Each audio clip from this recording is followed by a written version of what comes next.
Calon Wakil Presiden nomor urut 3 Mahfud MD turut mengutip pernyataan pakar hukum tata negara Yusril Mahendra dalam sidang perdana sengketa hasil Pilpres 2024 di Gedung MK Jakarta pada Rabu 27 Maret 2024. Ekspresi Yusril saat namanya dicatut Mahfud MD pun disorot.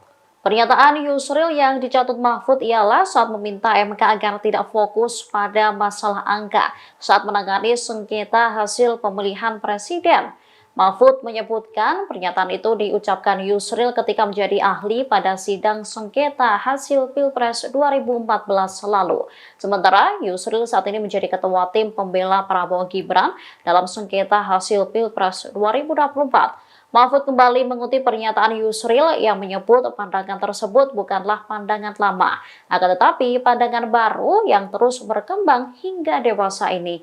Mengetahui namanya ikut dicatut, Yusril pun terlihat mengangguk-anggukkan kepala. Mahfud MD lantas memberikan contoh beberapa negara yang berani membatalkan hasil pemilu yang dilaksanakan dengan curang.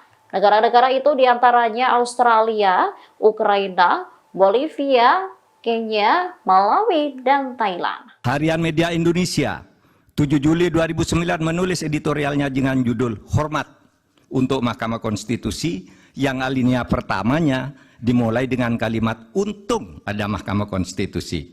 Majelis Hakim yang mulia, salah satu kunci pernah banjirnya apresiasi terhadap MK adalah keberanian MK dalam membuat landmark decisions.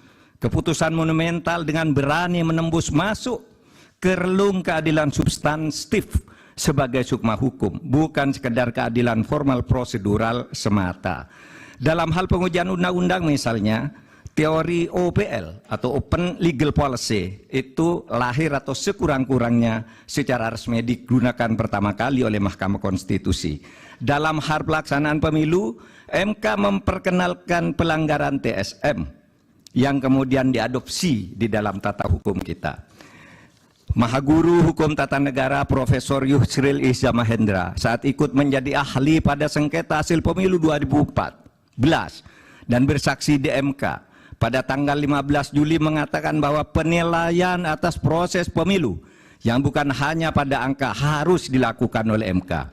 Pandangan ini bukan pandangan lama, melainkan pandangan yang selalu baru, yang justru terus berkembang sampai sekarang. Menjadikan MK hanya sekedar mahkamah kalkulator, menurut Pak Yusril, adalah justru merupakan pandangan lama yang sudah diperbarui sekarang. Di berbagai negara judicial activism banyak dilakukan oleh Mahkamah Konstitusi maupun Mahkamah Agung. Beberapa negara membatalkan hasil pemilu yang dilaksanakan secara curang dan melanggar prosedur seperti Australia, Ukraina, Bolivia, Kenya, Malawi. Download Tribun X sekarang, menghadirkan lokal menjadi Indonesia.